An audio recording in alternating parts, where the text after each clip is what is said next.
আজকে একটা ডালের রেসিপি শেয়ার করব, যেটা ভাত, রুটি, পরোটা সবকিছুর সাথে কিন্তু জমে যাবে। নমস্কার বন্ধুরা, রুমার হেসেলে সবাইকে স্বাগত।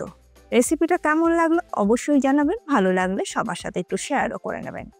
আজকের রেসিপি সম্পূর্ণ নিরামিষ সয়া চানার ডাল। সম্পূর্ণ নিরামিষ সয়া চানার ডাল বানানোর জন্য এখানে আমি 1 কাপ ছোলার ডাল 7-8 ঘন্টা ভিজিয়ে রেখেছিলাম। এবার ডাল সেদ্ধ করে নেব। তার জন্য ছোলার ডাল আরও একবার ভালো করে ধুয়ে নিয়ে ঢেলে নিলাম প্রেসার কুকারের মধ্যে। দিয়ে দিলাম নুন 1/2 টিস্পুন, হলুদ গুঁড়ো দিয়ে দিলাম 1/4 টিস্পুন, দিয়ে দিলাম পরিমাণ মতন জল। সব কিছু ভালো করে মিশিয়ে নিয়ে প্রেসার কুকারের ঢাকা বন্ধ করে দিয়ে 2 থেকে 3টে সিটি দিয়ে ডালটাকে সেদ্ধ করে নেব। তবে ডালের কোয়ালিটির ওপর কিন্তু নির্ভর করে ডাল সেদ্ধ হতে কতটা সময় লাগবে। এরপর একটা বাটির মধ্যে আমি ছোট 1 বাটি সয়া চাংক ঢেলে নিলাম। এবার এই সয়া চাংগুলোকে গরম জল দিয়ে ভিজিয়ে রেখে দেবো 15 মিনিট। এই 15 মিনিটের মধ্যেই কিন্তু সয়া চাংগুলো সুন্দরভাবে ভিজে যাবে। অপরদিকে একটা মশলা আমি রেডি করে নিচ্ছি। একটা বাটির মধ্যে আমি নিয়ে নিলাম 1 টিস্পুন আদা বাটা, কাঁচা লঙ্কা বাটা আমি দিয়ে দিলাম 1 টিস্পুন, তবে ঝালটা অবশ্যই নিজেদের স্বাদ অনুযায়ী ব্যবহার করবেন। হলুদ গুঁড়ো দিয়ে দিলাম 1/2 টিস্পুন, 1 টিস্পুন দিয়ে দিলাম জিরে গুঁড়ো, আর ধনে গুঁড়ো আমি দিয়ে দিলাম 1 teaspoon, Kashmiri red chilli powder আমি দিয়ে দিলাম 1 টিস্পুন, আর দিয়ে দিলাম স্বাদ মতো নুন। অল্প পরিমাণে জল দিয়ে মশলাটাকে গুলে নেব। অপরদিকে 2টো সিটি হয়ে যাওয়ার পর গ্যাসের ফ্লেম আমি বন্ধ করে দিয়েছিলাম। প্রেসার কুকারের স্টিম রিলিজ হয়ে গেছে। আর দেখুন ডালও কিন্তু সুন্দর সেদ্ধ হয়ে গেছে। ডাল গলে যাবে না, অথচ আঙুল দিয়ে চাপ দিলেই সুন্দর গলে যাবে। ঠিক এইভাবেই কিন্তু ডালটাকে সেদ্ধ করে নিতে হবে। অপরদিকে সয়া চাংক সুন্দরভাবে ভিজে গেছে, জাস্ট ফুলে কিন্তু ডবল সাইজ হয়ে গেছে। সয়া চাংকগুলো আরও একবার ভালো করে ধুয়ে এক্সট্রা জলটা নিগড়ে নিয়ে নিলাম। রান্নাটা করার জন্য কড়াইতে দিয়ে দেবো 1 টিস্পুন সর্ষের তেল। যেহেতু এটা নিরামিষ রান্না, তো সর্ষের তেলে করলেই কিন্তু ভালো হবে। তেল গরম হয়ে গেলে দিয়ে দেবো জল ঝরানো সয়া চাংক। সয়া চাংকগুলোকে ভেজে নেব। দিয়ে দিলাম সামান্য পরিমাণে নুন, আর দিয়ে দিলাম সামান্য পরিমাণে হলুদ গুঁড়ো। এবার এই সয়া চাংকগুলোকে নুন আর হলুদ গুঁড়ো দিয়ে মিডিয়াম ফ্লেমে একটু ভেজে নেব। এইভাবে একটু ভেজে নিয়ে সয়া চাংক রান্না করলে স্বাদটা ভীষণ ভালো হবে। আর সয়া চাংক ভাজার জন্য কিন্তু খুব বেশি তেলের ব্যবহার করবেন না। সয়া চাংকগুলো আমার ভেজে নেওয়া হয়ে গেছে, তুলে নিয়ে রেখে দিচ্ছি।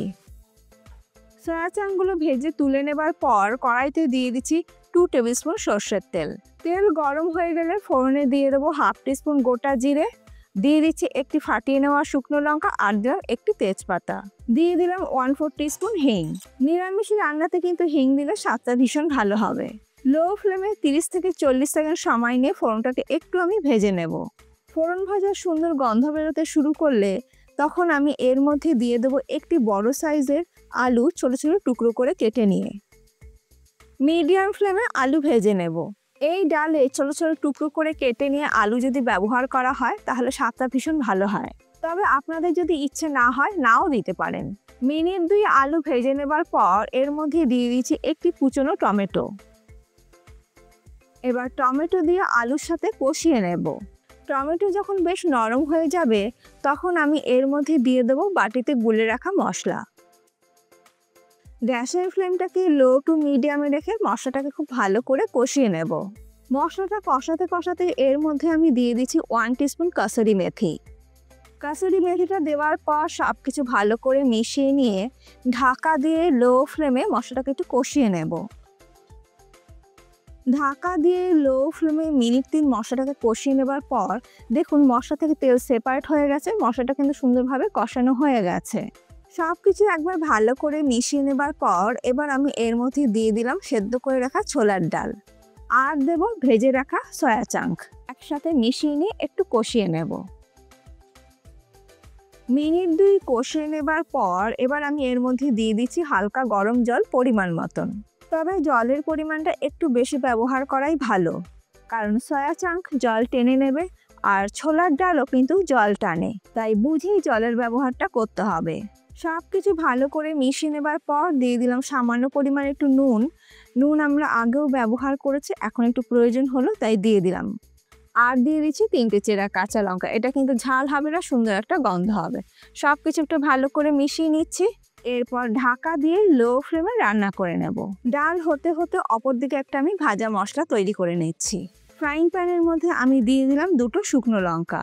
শুকনো লঙ্কা দুটোকে আগে আমি একটু সেঁকে নিচ্ছি। গ্যাসের ফ্লেমটা কিন্তু লোতে আছে। শুকনো লঙ্কাটা সেঁকে নেবার পর দিয়ে দিলাম একটি তেজপাতা, 1 টিস্পুন দিয়ে দিলাম গোটা জিরে, আর দিয়ে দিচ্ছি 1 টিস্পুন গোটা ধনে, দিয়ে দিলাম 2টো ছোট এলাচ, আর দিয়ে দিচ্ছি 1 টুকরো দারচিনি, লবঙ্গ দিয়ে দিলাম 3টি, আর দিয়ে দিচ্ছি খুব সামান্য একটু জয়িত্রী। লো টু মিডিয়াম ফ্লেমে মশলাগুলোকে একটু ড্রাই রোস্ট করে নেব। খুব বেশি সময় ধরে কিন্তু মশলা ভাজবেন না, তাহলে মশলার সুন্দর গন্ধটা নষ্ট হয়ে যাবে। 1 মিনিট ড্রাই রোস্ট করে নেবার পর গ্যাসের ফ্লেমটাকে আমি বন্ধ করে দিলাম। এবার এই মশলাগুলোকে একটা প্লেটের মধ্যে ঢেলে নিয়ে ঠান্ডা করে গুঁড়ো করে নেব। অপরদিকে ডাল অলমোস্ট ডান। সব কিছু একটু ভালো করে আমি মিশিয়ে নিচ্ছি। দিয়ে দিলাম ভাজা মশলা 1.5 টিস্পুন। এই ভাজা মশলাই কিন্তু এই ডালের স্বাদকে দ্বিগুণ মাত্রায় বাড়িয়ে দেবে। দিয়ে দিলাম স্বাদ মতন চিনি, অবশ্যই দেবেন স্বাদটাকে ব্যালেন্স করার জন্য। আর দিয়ে দিলাম 1 টিস্পুন ঘি, যেহেতু এটা নিরামিষ রান্না।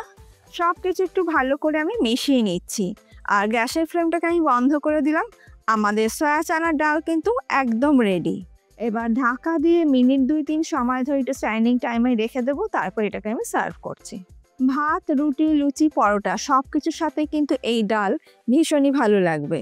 তাই যে কোনো দিন কিন্তু সকালে জল খাবারে বা দুপুরের খাবারে বা রাতের ডিনারে কিন্তু অতি অবশ্যই বানিয়ে নিতে পারেন।